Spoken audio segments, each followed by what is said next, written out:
Cash. Kunci motor mana meminta di bagian. Halo teman-teman, kembali lagi di Net Production. Jadi kali ini kita akan mempodcastkan beberapa tamu dari bintang-bintang kelas atas kita. Tapi bintangnya ini sangat spesial karena mereka dari masa yang mereka sendiri. Sebelum itu, mari kita perkenalkan diri dulu. Saya Casey Putra. Saya Neo James. Dan saya Ali. Oke. Jadi di sini perbincangannya akan mengenai tema-tema musik, guys. Jadi musiknya itu ada dari zamannya Kak Neo sendiri apa? Dari zaman Yunani. Yunani sama kali. Dan saya dari zaman Roma. Oke. Nah, kan di masanya kalian sendiri kan pasti ada lah jenis-jenis musiknya, ciri-cirinya gitu-gitu kan. Iya, ya. pasti ada. Keunikannya gitu. Nah, saya mau tanya dulu, musik kalau menurut kakak-kakaknya sekalian apa gitu? Kalau menurut saya musik itu merupakan suatu bunyi yang bisa menghasilkan irama yang bagus dan juga musik itu memperkenalkan ciri khas dari Ciri khas. seseorang, ya, ciri khas dari seseorang. Ya, itu menurut saya. Oke. Kalau menurut kakak Ale? Kalau dari saya sendiri, musik itu adalah bunyi yang diatur supaya enak didengar dan itu bisa menyampaikan perasaan atau menyampaikan sebuah cerita di dalamnya. Oke. Nah, itu kan apa arti musik ya? Ya. Terus kalau ciri-cirinya pas di zamannya kakak gitu, mau dari kakak siapa dulu? Ale. Kakak Ale boleh.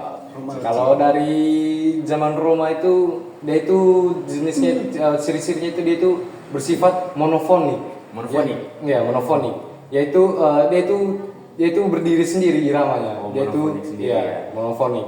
Dia itu berdiri sendiri dan misalnya kalau gendang aja. Kalau seruling aja. Gak ada campuran kayak Nggak ada. DJ Iya. atau apa gitu ya? Nggak ada. Kalau kakak? Kalau dari zaman Yunani itu ciri-ciri musik itu pada saat zaman Yunani itu musik itu bersifat sederhana tetapi memiliki banyak makna di dalamnya.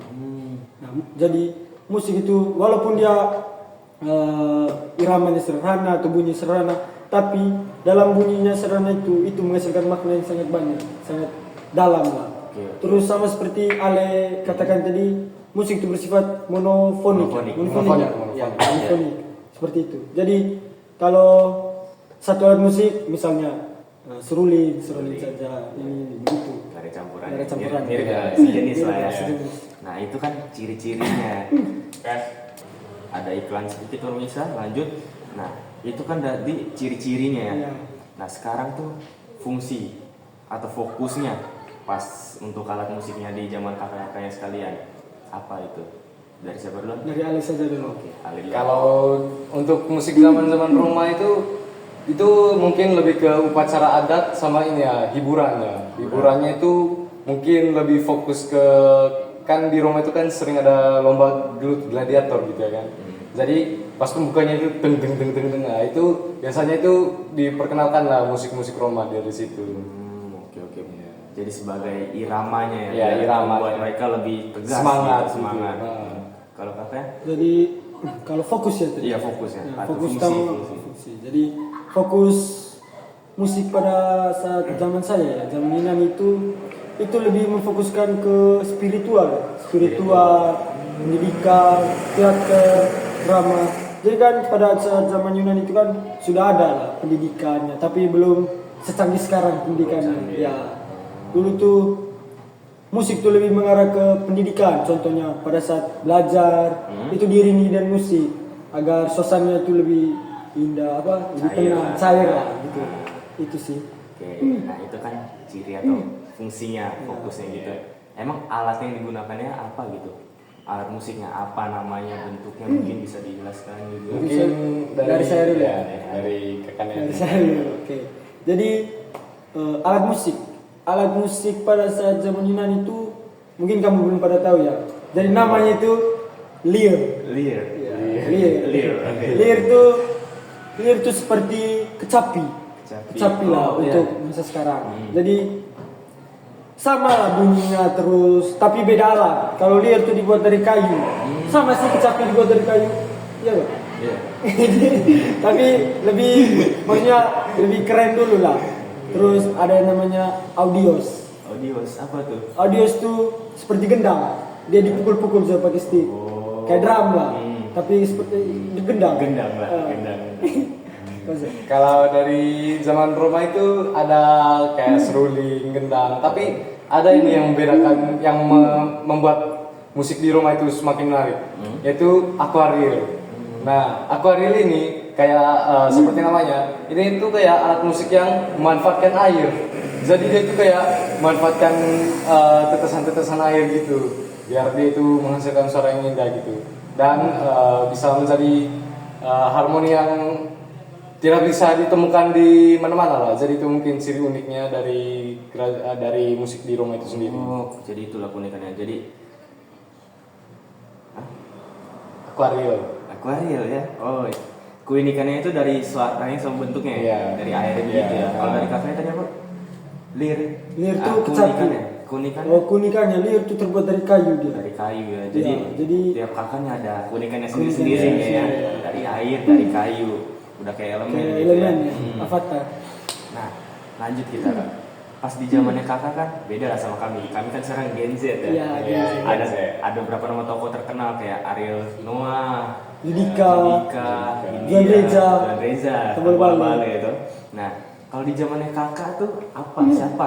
Nah, tokoh terkenalnya. Mungkin dari siapa?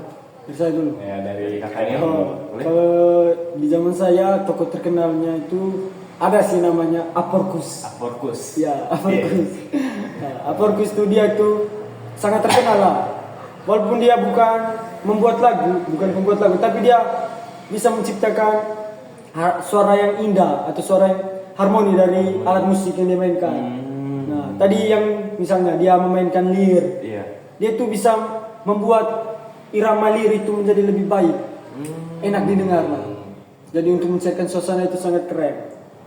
Siapa tadi namanya? Aporkus. Aporkus. Nah, kalau kakak Kalau dari zaman Roma itu ada Nuro. Nuro. Nah, jadi si Nuro ini, jadi di zaman Roma itu Roma punya ciri khas musik itu menggabungkan dari berbagai jenis musik itu, seperti dari menggabungkan Yunani, Etruria, terus dia itu menggabungkan semua, tapi menjadikan dengan ciri khas Roma gitu. Jadi si Nuro ini yang membuat yang berhasil lah menggabungkan si elemen Yunani, Etruria jadi satu itu, jadi harmoni yang menyenangkan gitu. Iya. Nuro. Aporkus. Oke, boleh. Nah, itu kan tokoh terkenalnya. Terus ada nggak sih atau berapa nama gitu? Bukan berapa nama sih, berapa album musik yang terkenal atau populer pas di zaman kakaknya gitu? Kayak kalau sekarang kan Tabola Bale, Monitor, kayak gitu. Kalau di kakaknya? Kalau di zaman Roma itu nggak ada album-album gitu ya. Palingan ya kalau untuk kalau di Roma itu dia itu kayak lebih ke irama dia.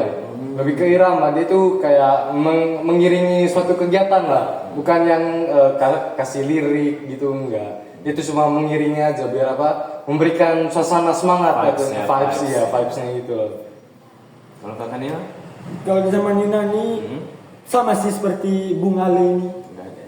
Bung Ale nggak ada sih sebenarnya album, tapi lebih ke arah hits saja. Hits. Tahu tidak? Begini, kayak Aporkus tadi. Kan dia dikenalkan karena dia jago memainkan alat musik kan. Iya. Bukan terkenal karena membuat album atau bagaimana. Dia itu terkenal karena memainkan alat musik. Jadi jago lah. Iya, jago. Jadi untuk album kayak gini sih nggak ada. Pokoknya orang-orangnya itu fasih aja. Fasih, ya. Betul. Tahu cara menggunakan alatnya. Keren. Oke lah, jadi tiap kakaknya nih yang punya keunikan masing-masing, ciri-ciri masing-masing, tapi ada juga satu hal yang sama juga berapa kan? Iya. Oke teman-teman, jadi sekian dari podcastnya kami. Jadi kalau kalian ingin mengetahui hal selanjutnya bisa di subscribe guys. Thank you. Dadah. Sama sebut.